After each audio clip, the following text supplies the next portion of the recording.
웨스터민스터 대요리 문답 46문입니다. 그리스도의 비하 상태는 무엇인가? 답변은 그리스도의 비하 상태는 그의 잉태와 출생, 삶, 죽음, 그리고 죽음 이후에 그의 부활까지 해서 그가 우리를 위하여 그 자신의 영광을 비우고 그에게 종의 형상을 입히신 그 비천한 상태이다. 이렇게 답변합니다. 오늘부터는 예수님의 낮아지심에 대한 질문들입니다. 비하라고 하는 것은 낮아지심을 말합니다. 그리스도의 비하 상태에 대해서 웨스터민스터 대요리 문답은 그가 우리를 위하여 자신의 영광을 비우고 종의 형상을 입히신 비천한 상태, 것을 말한다고 이렇게 이야기하고 있습니다. 예수님은 우리를 구원하기 위해서 낮아지셨죠. 영광의 하나님의 낮고 천한 인간의 몸을 입고 오신 것입니다. 그런 주님이 자기를 비웠습니다. 빌립보서 2장 7절 이렇게 말씀하죠. 오히려 자기를 비워 종의 형체를 가지사 사람들과 같이 되셨고 이렇게 말씀하죠. 자기를 비운다는 것은 모든 특권과 영광을 내려놓는 것입니다. 신성을 비운다라고 하는 뜻이 아닙니다. 신분은 바뀌었지만 본성은 여전히 동일하시죠. 예수님께서 이 땅에 계시는 동안 잠깐씩 하늘의 영광이 나타난 것을 보지요. 그리고 모세와 엘리야와 대화하고 이야기하시는 것도 변화산 장면에서 볼 수가 있습니다. 그들 앞에서 변형돼서 얼굴이 해같이 빛나며 옷이 빛과 같이 휘어졌더라. 그때 모세와 엘리야와 예수와 더불어 말하는 것을 그들에게 보이거늘 이렇게 말씀하죠. 예수님도 스스로 당신이 하늘의 영광을 가진 하나님이심을 말합니다. 나와 아버지는 하나이다. 그렇게 말씀했죠. 그러니까 사람들은 내가 사람으로서 어떻게 자칭 하나님이라고 하느냐라고 따져 묻게 되죠. 요한복음 10장 33절에 내가 사람이 되어 자칭 하나님이라 함이로다. 이 죄목 때문에 결국 십자가에 달리게 되죠. 예수님은 천지를 지으신 하나님, 아브라함이 나시기 전부터 계셨던 하나님이라고 성경은 진술합니다. 그러니까 도마가 나의 주님이요 나의 하나님이라고 분명하게 고백하는 것을 보죠. 도마가 대답하여 이르되 나의 주님이시요 나의 하나님이십니다. 우리 주님은 이단들이 흉내낼 수 있는 그런 분이 아닙니다. 전능하신 하나님, 참 하나님이시지요. 그러니까 경배받으시기에 마땅하신 분입니다. 성경 곳곳에서 하나님 받으시는 경배를 받으시는 그런 장면들이 나오게 되죠. 하나님은 우리를 위해서 죽으셨기에 우리 죄를 단번에 씻을 수 있는 것입니다.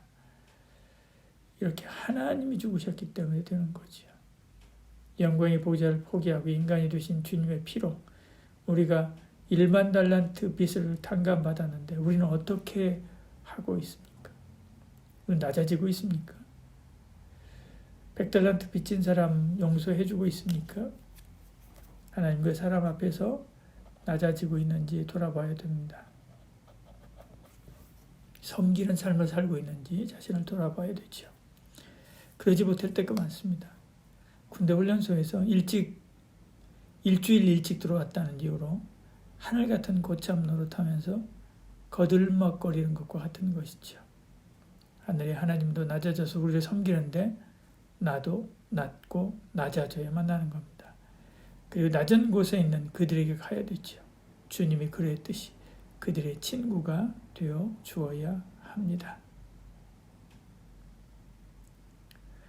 그래서 주님이 지상에 계실 때 종의 신분, 종의 형체를 입은 것입니다. 죄의 종인 우리, 비천한 우리를 돌보기 위해서 그렇습니다. 우리를 밑바닥에서 끌어올리기 위해서 그런 거죠. 고린도후서 8장 9절에 말씀합니다. 우리 주 예수 그리스도의 은혜를 너희가 알거니와 부요하신 이로써 너희를 위하여 가난하게 되시면 그의 가난함으로 말미암아 너희를 부요하게 하려 하심이라 이렇게 말씀하죠. 그래서 하늘의 영광을 포기하고 지상에서 고통의 삶을 선택한 것입니다. 주님이 하셨다면 우리도 그래야 되지요.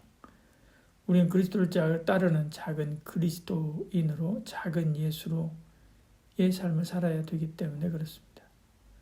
교회는 이 작은 자들의 모임이죠. 교회의 시선은 이 작은 자들을 향해 있어야 됩니다. 가정에서 한 사람이 아프면 모든 사람은 정신이 거기로 쏠려서 그 사람에게 딱 맞추듯이요. 교회도 우리의 생각과 사역의 중심이 육적으로, 심적으로, 영적으로 어려운 사람을 향해야 하는 거지요.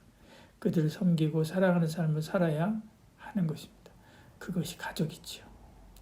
가족은 같이 먹고 즐기는 것이 전부가 아닙니다. 그것은 친구와도 충분히 할 수 있습니다. 가족은 끝까지 손 놓지 못하고 섬기는 이들이지요. 주님이 우리를 형제로 대했습니다. 약한 형제, 아픈 형제, 영적으로 죽은 형제로 대하여 우리를 대신하여 십자가에서 죽으신 거죠. 그 주님처럼 우리도 서로 섬기고 사랑해야 합니다. 그래서 종의 형체를 가지신 거죠. 어머니의 형체도, 아버지의 형체도, 군왕의 형체도, 친구의 형체도 아니라 종의 형체를 가진 것입니다. 이런 종으로 사는 저와 여러분 되기를 축복합니다.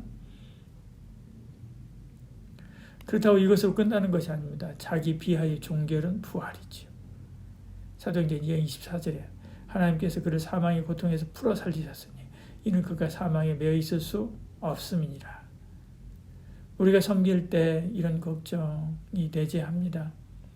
내가 저 사람을 섬기면 저 사람이 감사함으로 받았으면 좋을 텐데 그것도 모르고 그것이 당연한 줄 알면 어떡하지 하는 거죠. 예수님의 이름으로 섬긴다고 섬기는데 누구를 바보로 알고 이용만 하려고 하는 사람들을 만나곤 하기 때문에 그렇습니다. 다시 그런 상처받기 싫어서 그런 거죠. 그것이 사망입니다. 주님이 그렇게 십자가에서 죽으셨습니다. 그래서 죽음으로 끝나지 않았죠. 하나님께서 그를 죽음 가운데서 다시 일으켜 세우셨습니다. 이처럼 하나님께서 우리도 높이 일으켜 세우실 것입니다. 마태복음 5장 15절에 사람의 등불을 켜서 말 아래 두지 아니하고 등경 위에 두나니 이렇게 말씀하죠. 혹시 이 땅에서는 그리 아니하실지라도 저 하늘에서는 영원한 상급이 있는 거지요. 그것마저 없다 해도 주님이 걸어가신 길 자기 십자가 짊어지고 기쁜 마음으로 따라가는 것이 그리스도의 제자지요. 이 모든 계획은 즉흥적인 동정심에서 일어난 일이 아닙니다. 만세 전부터 예비하신 것입니다. 그래서 구약 성경에 이미 이런 예수님을 수없이 예언하고 있는 것을 보죠. 이사야서 53장 11절에 이렇게 말씀합니다. 그가 자기 영혼에 수고한 것을 보고 만족하게 여길 것이라. 나의 의로운 종이 자기 지식으로 많은 사람을 의롭게 하며 또 그들의 죄악을 친히 담당하리로다. 이렇게 말씀합니다. 우리도 그렇습니다. 우리의 섬김이 즉흥적인 감정의 발로 해서는 안 되지요. 그것은 불꽃처럼 타올랐다가 금방 사라집니다. 어디로 갈지 모르지요. 지적으로 주님의 사역을 분명히 이해하고 정적으로 주님이 가지고 계셨던 긍휼의 마음을 가져야 되고요. 의지적으로 어떤 어려움이 와도 그 일을 계속해야 한다는 분명한 의지를 가지고 있어야만 합니다. 그러면 조금이라도 손해보면 중단하고 마는 것이 아니라 어떤 바람이 불고 흔들림이 와도 변함없이 그 일을 이루게 하시는 거죠. 그런 저와 여러분 되기를 축복합니다. 기도하겠습니다. 사랑이 많으신 우리 하나님, 주님이 우리를 위하여 낮아지셨습니다. 우리도 주를 위하여 낮아지게 하여 주시옵소서. 주님이 우리를 위하여 종으로 섬기셨습니다. 우리도 주님을 위하여 종으로 주의 백성들을 섬기는 삶을 살게 하여 주시옵소서. 예수님 이름으로 기도드리옵나이다. 아멘.